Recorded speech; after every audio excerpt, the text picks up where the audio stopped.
चाहा जाना भी एक कुर्ब है। अगर आपके चाहने वाले बेशुमार हों और हाथ थामने वाला कोई ना हो तो यकीन करें ये भी एक अज़ियत है।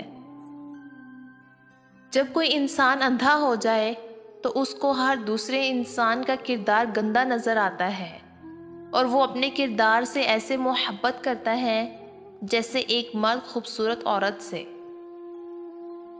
ये तो सच है, नफ़रतें इंसान को हसास बना देती हैं। कुछ लोग फना हो जाते हैं। जिंदा रहने वाले वही होते हैं जो मजबूत रहना सीख चुके होते हैं। इनकी रूह एहसास में गूंद दी जाती है। ये लोग दूसरों की तकलीफ आसानी से चुनने की सलाहियत रखते हैं। अल्फाज भी मरहम होते हैं वक्त की तरह।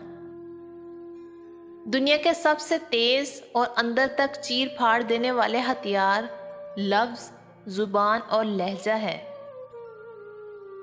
अलविदा कहते हुए जब मैंने उससे तलब की कोई निशानी, वो मुस्कुरा कर बोला, बस जुदाई ही काफ़ी है तुझे रुलाने के लिए।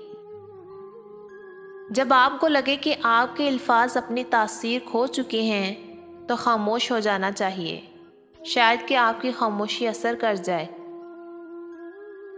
हासिल करना या फिर गवा देना ये दुख अलग है, लेकिन जो कल तक आपका था फिर आज उसे किसी और का होते हुए देखना हौसला टूट जाता है। इंसान ना कुछ हंस कर सीखता है और ना रो कर सीखता है। जब भी कुछ सीखता है या किसी का होकर सीखता है या किसी को खोकर सीखता है। हम भी अजीब लोग हैं। मरने की बस एक वजह मिलते ही मरना चाहते हैं, मगर जीने की हजार वजह होने के बावजूद भी जीना शुरू नहीं करते।